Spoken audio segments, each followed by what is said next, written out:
What's up, YouTube? Welcome to another video. I wanted to do a quick install video of the wireless CarPlay system that I got for my wife's 2016 A4. The unboxing part of the video is kind of boring. I couldn't really think of another way to start this video, so I just decided that I would do magic unboxing. Here are the contents of the kit. I will go through what everything is when we get out to the car. Let's get out there.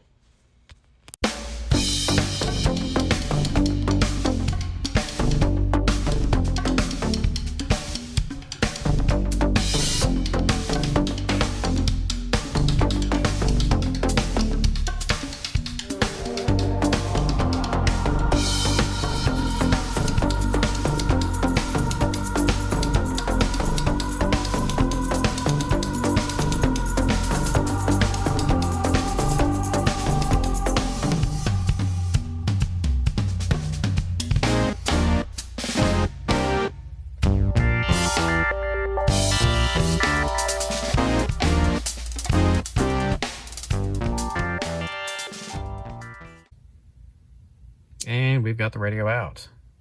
Everything is removed that we need to get out of the way. I've already had the AC controls out of the car, but I wanted to pop them back in just to show you how you take the AC controls out. I'm going to do this one-handed since I'm holding with the other hand, but basically you just grab at the corners, give it a little pull, and it pops out of those little snaps right there, and it just lays down. The only reason you have to remove this is for this connector that I've already had disconnected here. This connector has to come off part of the harness over here, which I will show you. This guy goes into that, and that connector goes into there. And that is for your AC controls.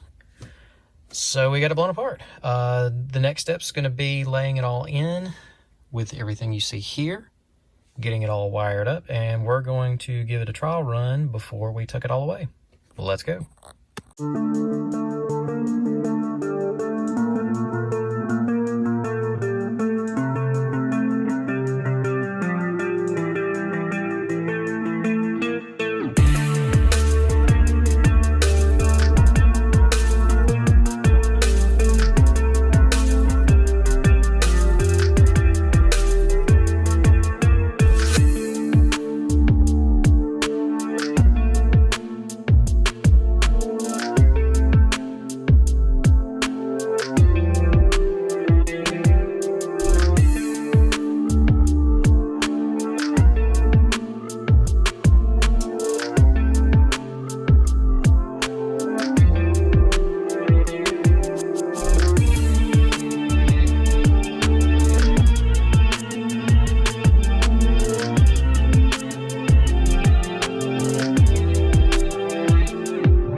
Alright, so we have everything laid out. It's kind of difficult to show you everything. This over here is for your video in and like your wired CarPlay. Let me show you real quick. It comes with a USB that you can actually do for wired CarPlay. Now this is a wireless CarPlay system, so we're not actually going to install this for now, just to save the space in the dash. So we're not too concerned with that. Let me show you what the box looks like. Here's the actual CarPlay box.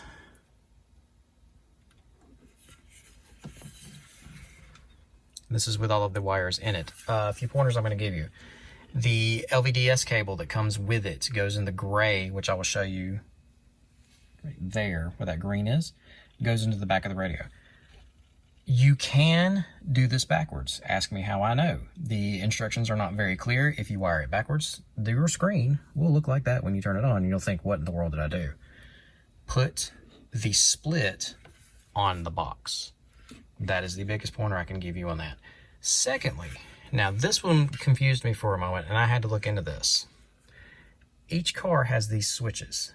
Now you would assume, looking at this box, with the orientation of those numbers, that up is on and down is off. Well, to be very honest with you, it is the complete opposite. Up is off and down is on. Now, if you look at the instructions, which I will now show you, for my vehicle, So I have a 2016 A4.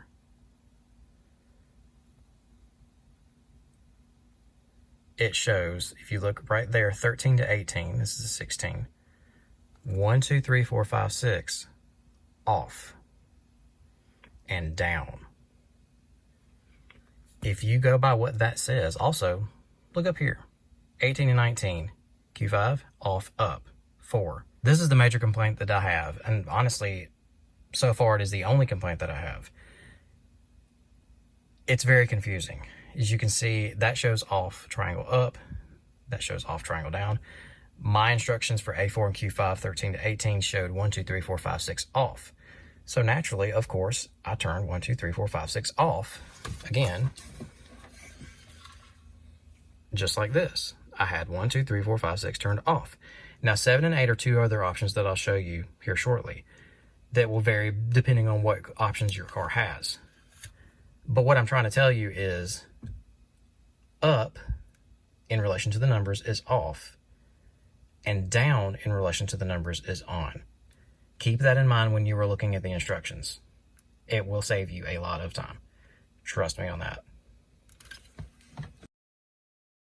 Here's another quick view of the back of the radio with everything wired up. This is the wire that comes in the kit for the LDVS wire here. The single wire that goes out, goes to the box, splits off, comes back. The factory wire from the car side goes to the other side here. So basically gray to green. That's all you need to know there. This is the adapter harness where you hook your original car side harness in on this side. The adapter harness for the AC controls, now I've already got the AC controls popped back in, connects back there. It is impossible for you to see, but trust me, it is back there and ready to go. Let's go ahead and key on and see what happens. I can find the on button. There we go.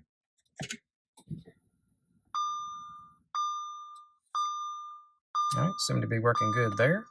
The instructions say to hold the navigation button for 3 seconds. So we will do that. We do have two navigation buttons in here. You have your navigation button here, and then you have your navigation button here. I'm going to hold the one on the steering wheel for 3 seconds, and let's see what we can get. Navigation is not active. There we go. Screen pops up.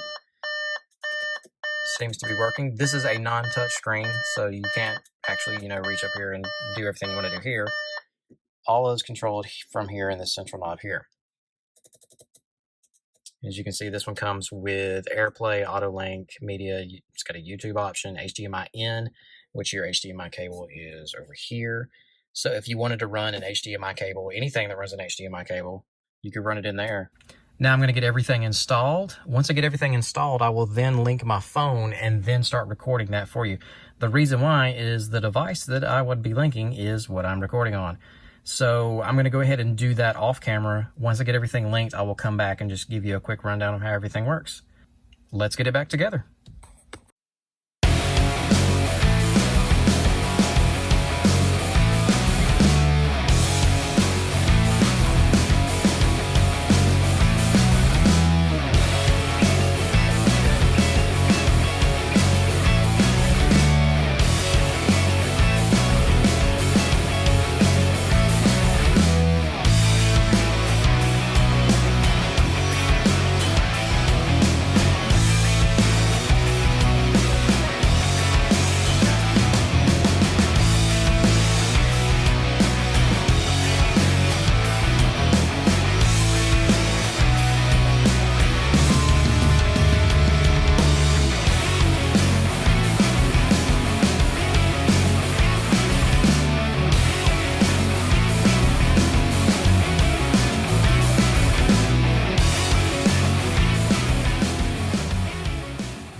Alright guys, I got everything back together. As you can see, I was able to get everything squared away between the AC controls and the actual radio here.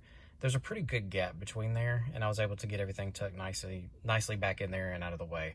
One of the things that I do want to say is there is an antenna for the wireless CarPlay that you can see that if you watch the time lapse, you can see I kind of stuck it kind of right here, and they recommend that that's not on any metal surfaces because it may cause interference. Well, everything in here is plastic, so I didn't actually attach it permanently to anything, But with the fact that everything is just kind of snugly put in there out of the way, it is sitting nice and neatly right here on top of this plastic piece back behind the AC controls, so no worries there. Like I said, I did leave out the actual wired part of the CarPlay, and this is also for an aftermarket reverse camera, your video in, and your wired CarPlay right there. I did leave that out. We're not going to be using that, so it's not there. If we ever do need it, there may be a future video on it. Who knows? Maybe we'll run it down there. Who knows?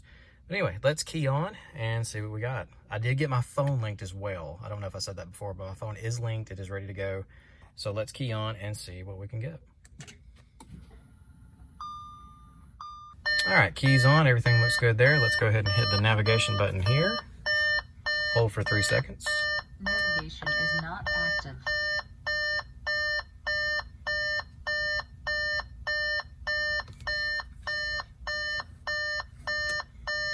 And there we are. We are in CarPlay.